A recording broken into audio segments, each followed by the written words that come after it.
Ya solo bandeko balandira de télévision Kimbangiste bana papa Simo Kimbangu mbote na bino banso besika bozwami na mokola lelo le 25 mai 2015. Ya solo ezali sengo mingi na mokola lelo oyo bandeko bozali kolanda biso kati na lolaka ya papa Simo Kimbangu la ratelki la voix du kimbangisme. Lelo dakanisa émission na bino ndenge bokolandaka yango émission masolo tozali na kati na invalide esika tosukisi marche na biso ya mokola lelo. Kasi na mokola lelo émission na biso masolo ezali émission moko spécial nantina nini na kolakisa bino ndeko na biso ya solo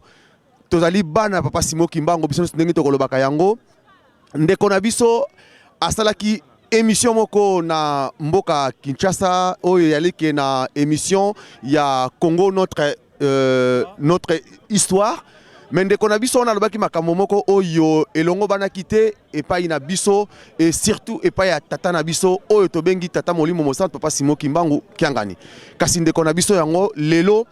aluki biso na kati na émission masolo mpo ete tosolola masolo yango ye moko akoyebisa bino makambo nini oyo ye amemeli biso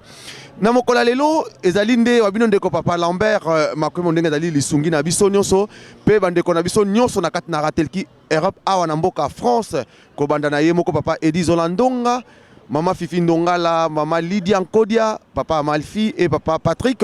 toyambi ndeko na biso mpo ete lelo solo la masolo na makambo oyo ye alobaki papa mbote nayo mbote papa Lambert lisolo masolo otolinga mingi ya solo papa tobuti koyoka yo peut-être sona no kombo na yo et puis ovanda na mboka nini po ete bandeko bazali kolanda biso bayeba yo zali nani kombo na ngai Mwanda Lumbu nazali ntekolo ya papa Mwanda Vital nazape mwana nkole nazali congolais navanda awa na France na ville ya Reims nazalaka awa na mboka oyo babengi France. Mwanda Vital donc bakoko na yo bazali Mwanda Vital oyo toyokaka ya kala Mwanda Vital donc yende koko na yo muto atiaki libanga pona tempelo ya nkamba o papa Fumalongo nakoma papa Kisolokele papa Diangena papa Dialungana o bapesaka na maboko ya le 6 avril 1961 pona tempelo na biso oyo ekoyamba mabota pe kimia mokili mobimba papa Mwanda Vital ozaki représenté par batindaki etant que gouverneur ya Congo central na présidence ya tango ya kala na maboko papa Kasavubu pona 50e anniversaire ya lit ya papa Simo Kimbangu le 6 avril 1921 et 61 c'est là qui 50 ans ne papa Mwanda oyo ayaka kotia libanga pona tempelo e banda kotongama na ndenge ya leta o ba papa babongisaka. Merci ya solo bandeko balandira de télévision Kimbangiste bana papa Simo Kimbangu bomoni ke ndenge ngai na kolobaka tango nyonso kozala mwana papa Simo Kimbangu yalika kateke ozala kimbangisme ya solo na lobaka yango tango nyonso biso nyonso papa Simo Kimbangu alobaki yango na mbanza sanda mokili oyo ezali ya ye pe biso nyonso tozali bakimbangiste yango wana lelo bandeko na ngai toyambi ndeko na biso na mokola lelo oyo akolobela biso makambo oyo ye alobaka makambo yango esalaka biso pasi pe esalaka bino bozali kona biso pasi kobanda na tata na biso le chef spirituel sa divinité papa Simo Kimbangu kiangani pe biso bana na ye etushaki biso na makambo oyo ndeko na biso alobaki mais azali mwana papa Simo Kimbangu lelo aye tokosenga na ye moko aloba na biso makambo oyo ye alobaki pa yo moko lelo okolobela biso makambo oyo yo olobaki sima na yango tokozonga e yo olingi nini sikono makambo oyo olobaki et puis oluki biso pona nini tokosenga na yo liboso olobela biso pote bandeko mama na biso balelaki mingi olelisaki bato ebele na kati na mokili na likambo ba déclaration oyo yo salaki mais ozali mwana papa Simo Kimbangu mwana nkole yango tokosenga na yo oloba na biso makambo oyo yo olobaki na télé et puis nini oyo etindaki yo pamba te toyebaki keta mosusu bato bazalaka na nsima oyo bakotindaka mais lelo yo moko omibimisi loba na biso nano makambo nini oyo yo olobaki na mokolo wana na télévision na RTNC topesi yo maloba nakoma tata mwapeli mosantu papa la ngai mutu atindaki nga azalaki te pe azali te pe otika ozala te ezalaki pasi na nga na motema etanke mwana ya ndaku na makambo toyokaka ya bilaka de première génération deuxième et quatrième totali pasi tomoni papa Simo Kimbangu kiangani azomema lingomba mboka pe mokili mobimba kasi na mawana ngai na kotala likambo na monaki papa zali ko pesa nzela mais biso bandimi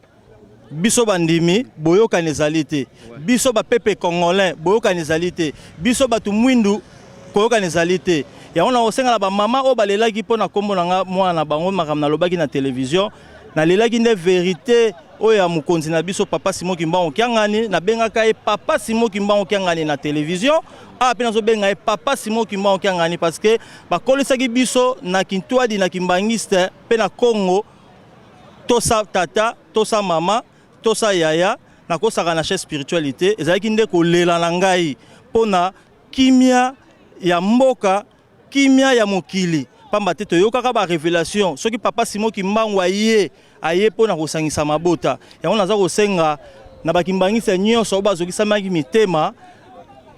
na koya tina kutala na papa Simon Kimbangu Kiangani nasenga excuse pe pardon ya kolela ezalaki injure te ba papa mama bandeko ba image ezali bokomona papa na biso na émission masolo bokomona na lobaka boye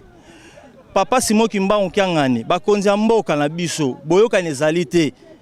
Joseph Kabila azali mokonzi ya mboka kasi bolobela vérité po te bilaka oyo tozelaka par exemple ko dialoguer par exemple gouvernement papa Simon Kimbangu alobaka na lowa na 1952 bokonzi moko église moko po kimia ezonga na mboka na biso ikolela ya ona lekanaka na RTNC chaîne ya mboka na biso soki leo na leki na ratelki eza pe lokola pena leka pena ba chaîne mususu nazali kaka ambassadeur o papa lobaki na biso bana oba okende misika na libanda mikili ya poto o ba komona nde tozalaka na France a domoni kimia na France première guerre mondiale papa na biso babotamaki papa Kisolokele papa Dialunga papa Diangenda kimia ezali awa na mboka oyo bitumbeza te batu baza malamu awa kimia bongo biso pa na biso papa na ngai kimia koya mukoloni c'était ça kolela na nga muta tindanga azali ya solo tozali koyoka yo na kolela na yo tolingi toloba yo moko okosenga pamba te oyebi yango ke papa Simon Kimbangu pamba te bino bozali koloba ke bozo koloba ingeta bozo koloba mvuluzi Kimbangu mais bozali kobosana ke mvuluzi Kimbangu obino bozali koloba alobaki yango na 1951 ke na koya lisusu na kobota malisusu pe tangu nga nazali kotika mokili oyo mvuluzi Kimbangu abotamaki ye wana abotamaki le 12 octobre 1951 abengami na kombo ya Simon Kimbangu Kiangani na tango wana bazali kobenga ye mais bino boyebaki te ke bozali koloba mvuluzi mais na mvuluzi o bino bozali koloba bozoyeba te ke mvuluzi yango ndenge tozali komona ba photo bozolata mvuluzi yango nde ye wana papa Simon Kimbangu Kiangani yango wana biso na tanko o ezali radio na ye la Ratelki la radio télévision Kimbangiste la voix de Kimbangisme tosengi yomoko oye koluka biso pamba te na yo na biso tozali betata moko papa Simon Kimbangu yomoko oko s'adresser soko kosenga pardon na yo soko oyo yo za nango oko s'adresser na ye akolanda yo tosengi na yo yomoko loba yango na komba tata mo apeli Monsanto na koloba boye pardon à 8000 km et aux amala muté na osenga ga équipe wa Ratelki lelo zali le 25 mai 2015 à Paris, à la place de l'Invalide. Une année après, tout le monde a compté tout le ticket, tout ça l'organisation. Na Rosala, pendant au Senga, papa Nabiso, papa Simon Kimbangu Kiangani. Moi, je crois à la réincarnation. Vous allez que c'est croire non? Na croire nango. Ezali valeur culturelle Congo. Et banika na Kimbangiste te yangwana papa diangena bande kote ya biso mutu akufaka te mingi tozali awa ne bande koloba na mateya na ye badan ba Moïse bazalaka na mokili awa mundele ayebi sekele wana bomba yango na sengi na papa na biso réincarnation papa Simon Kimbangu Kiangani na koya ngai moko na mboka ya bule kosenga bolimbisi pe kimia oyo ba papa Mwanda Vital ba papa Kasavubu papa Mobutu papa Laurent Désiré Kabila, papa Joseph Kabila, o bazoluka kimia na kombo ya cohésion, o biso bana ingeta ya Paris, o totomboka ki na mawa ya mboka na biso bolingweza susute, na koya to senga na papa Simon Kimbangu Kiangani, mukonzi ya bule ya bakimbangise nyonso ya mokili mobimba. Na oloba awa papa Armand Diangenda, papa Charles Kisolokele, les familles Kisolokele, les familles Diangenda, famille Dialungana tozotela bino pamba te bozala mokumba oyo papa mokonzi ya bule batikelaki ye na mokonzi na biso ya leta pona kimia ya kodialogue biso na kombo ya tata mwa pelu musa doza bato ya violence te tolingaka kimia ndenge na fuka mibona koya kofuka maipa ya papa Simon Kimbangu kiangani le 25 mai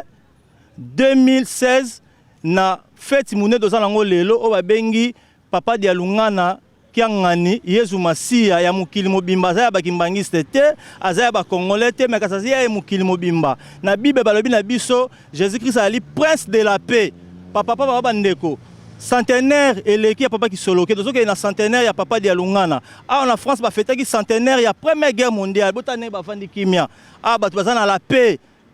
nyau amelaka miliki mais mboka bilaka o dobengi Congo Afrique boyoka nezali te c'était ça kolela na biso ngai ndeko na za kolela o tokoya lisuto lela na kombo ya papa Simon Kimbangu bamvola misatu mama mwilu pona kimia elela biso tozonga na bamboka na biso pas eleke biso ozomwa mamsoleka na États-Unis na Afrique d'ici bomoni mambo eleki na bebale pona bato bazolinga koya poto papa Simon Kimbangu alobaka makambo to moni na Afrique d'ici mbwa alie muninga mutu mwindu pamba te bazobengana mutu mwindu na mabele na ye tokosuka wapi tosengi na papa Simon Kimbangu kiangani. Pardon papa Nangai parce que ce qu'on moni les Camerounais zali ko salama na niveau ya Afrique du Sud pamba te boyebi ke bino na kati na Afrique du Sud un bishop ndeko na biso bishop Élysée le baki mabe pona papa Simon Kimbangu mais bobo sanaki ke papa Simon Kimbangu yende mokonza mokilo tango yo lobi mabe na ye omoni conséquence nango ndenge sali mbwa ale mutu mwindu est-ce que boyebi yango ke uti papa Simon Kimbangu kiangani papa nanga ezali pasi pe mawa ngana ali combattant ya non violence bandeko bayebi ngana yaka na mboka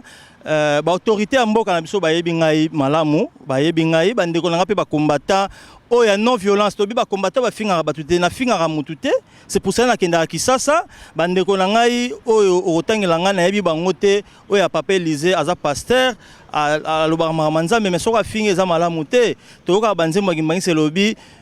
pas ezana mokipo bandimi bazangi vérité toka banzembo ya jejeki ya jeteki bino banvoala botala mokili woka na suka bandimi bolingo ezate vérité zate yango wana mokili za na pasi yango biso bana ya papa Simon Kimbangu biso bana papa Simon Kimbangu kiangani biso bana ya Congo toyokana to dialogue to sala moko nde papa Simon Kimbangu akokitisa kimia o tozolela na mokwa lelo 25 mai papa dialungana Yezu Masia aye o azali prince de la paix et de l'unité. Bon, merci à solo bande ko balandi radio télévision Kimbangiste bana papa Simon Kimbangu na kanisa to uti koyo kande ko na biso bana ba Kimbangiste nyonso ndenge to kolobaka yango tozali bana papa tata moko papa Simon Kimbangu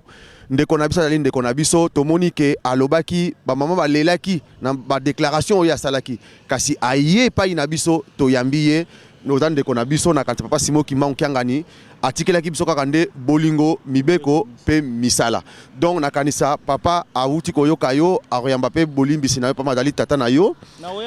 donc voilà mais likambo nini sikoyo okolo na pese mbote akotanga na kilongo na senga pa na ye puisque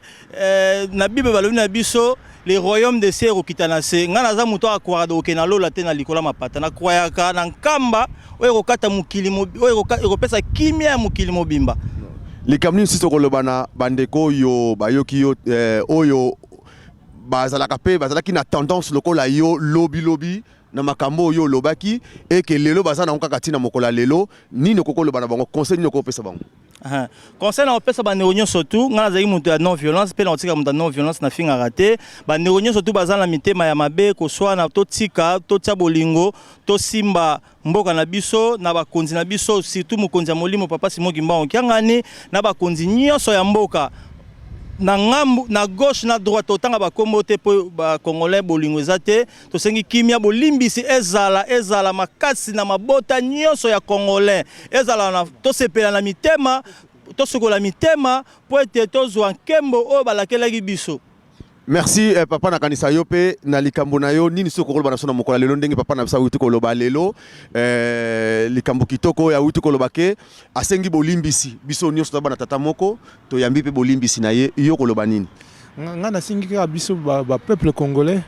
Kimbangiste d'abord après tout sokola mitema to zala mitema moko ya ya propre eza motema ya pembe to lingana parce que papa Simon Kimbanga asenga biso nyonso to lingana to milingana to sala ke lobi amour ekota na mboka na biso to kende liboso kombo nanga na kopesa kombo poto na sisa kombo nanga eza Giscard Diaswama Miala. Merci. Merci à solo bandeko balani radio télévision Kimbangiste na tokomi na suka émission na biso ndenge bouti kolanda yango ndeko na biso na kanisa olingolo basuli kama suko kokoloba na lobaka ingeta otolobaka ezonga na nkamba toze la réponse en kamba ingeta olingobaka ainsi soit-il à qui à papa Simon Kimbanga kiangani papa Dialungana papa Kisolokele papa Diangenda mama Mwilo kimia oyo tozelaka do taleli nde bino kaka ingeta. Merci ingeta bandeko na ngai to sukisi wana nde tokuta na mbala sima ezalaki wa bino ndeko papa Lambert makwemimo na tokena lisunge papa Amalfi Ndongala pe tokena papa Edis Zolandonga mama Fifi Ndongala papa mama Lydia et puis papa Patrick Bisonyoso basali outi kolanda na koko baksa susute nde tokutani na mbala sima. Merci botika la malam.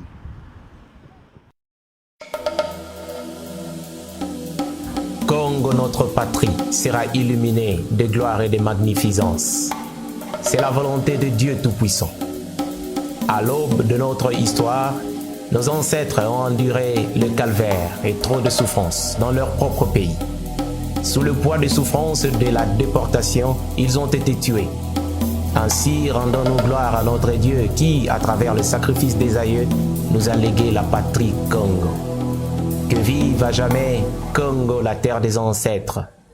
Vive à jamais le roi Congo. Vive Congo, notre patrie extraordinaire, qui nous a été léguée en véritable don béni. Nous remercions notre Dieu. Nous avons vu sa lumière. Qu'il nous fasse vivre son bonheur.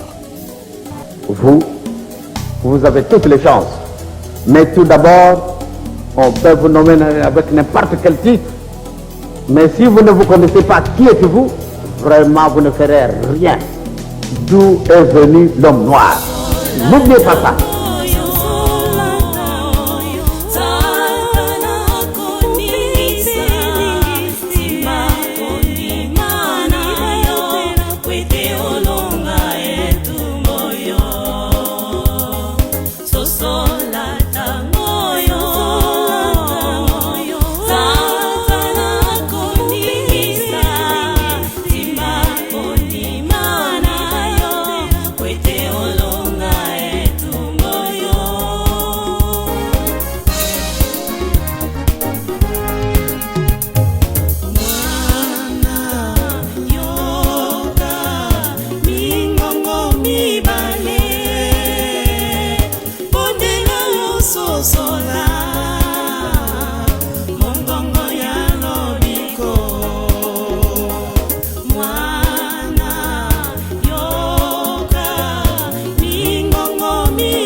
Sola